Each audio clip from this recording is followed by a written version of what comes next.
Hi, అందరికీ నమస్తే. తెలంగాణ రాష్ట్రంలో విద్యార్థులు ఉద్యమకారులు, అధికార పక్షం, ప్రతిపక్షం, ఈ రెండిటి మధ్యన మాటల యుద్ధం.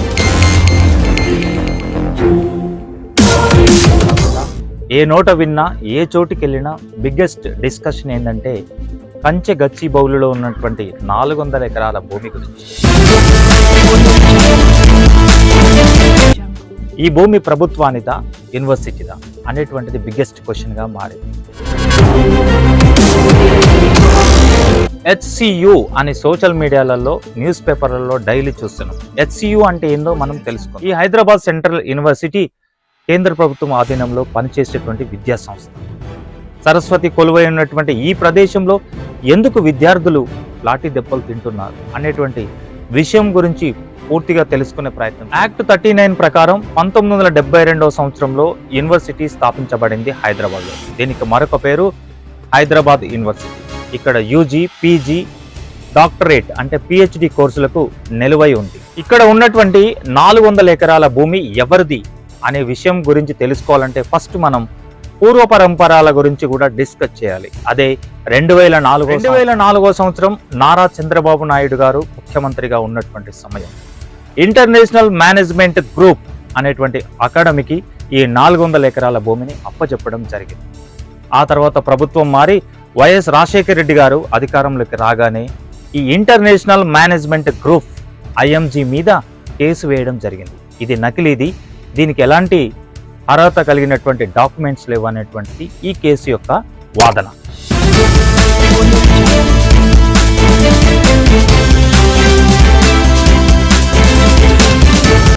2004 ఫిబ్రవరి 3వ తేదీన అప్పటి యూనివర్సిటీ రిజిస్టర్ నర్సింహులు గోపన్పల్లిలోని సర్వే నెంబర్ 36లో ఉన్నటువంటి 191.36 ఎకరాలు, సర్వే నెంబర్ 37లో ఉన్నటువంటి 205.20 ఎకరాలు, మొత్తం 397.16 గుంటల ఎకరాల భూమిని ముగ్గురు సాక్షుల సమక్షంలో స్వాధీనం చేసుకున్నట్లుగా మరో డాక్యుమెంట్ కూడా బహిర్గతం చేసింది.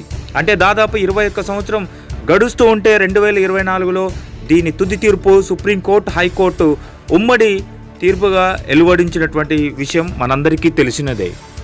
కోర్టు యొక్క తీర్పు ప్రకారం TGIIC అభివృద్ధి చేసేటువంటి లేఅవుట్ లేదా సంపద హరిత స్థలాల పరిరక్షణ కోసం ప్రణాళిక సిద్ధమైంది. మాస్టర్ ప్లాన్లో సుస్థిరాభివృద్ధికి సమగ్ర పర్యావరణ యాజమాన్య ప్రణాళిక EMP తయారు చేస్తుంది. ఈ దిశగానే 400 ఎకరాల ప్రభుత్వ భూమిని సాధ్యమైనంత ఎక్కువ ఉపయోగించుకునేలా TGIIC రిక్వెస్ట్ ఫర్ ప్రపోజల్ జారీ చేసింది.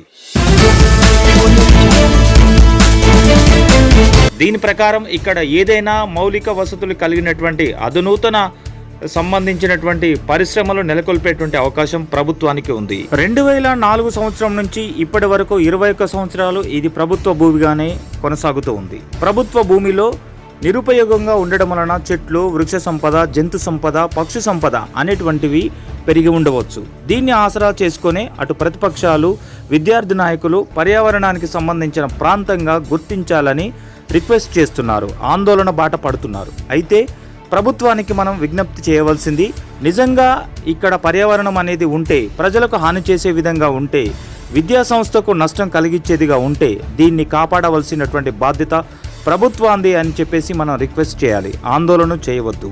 అట్లాగే రేపు భవిష్యత్తులో న్యాయస్థానాలు కూడా ప్రజలకు ఉపయోగపడే విధంగా, విద్యా సంస్థకు నష్టం జరగకుండా పర్యావరణాన్ని కాపాడే విధంగా తీర్పు వెలువరిస్తుందని ఆశిస్తూ ఎదురు చూడవలసిందే. Thank you.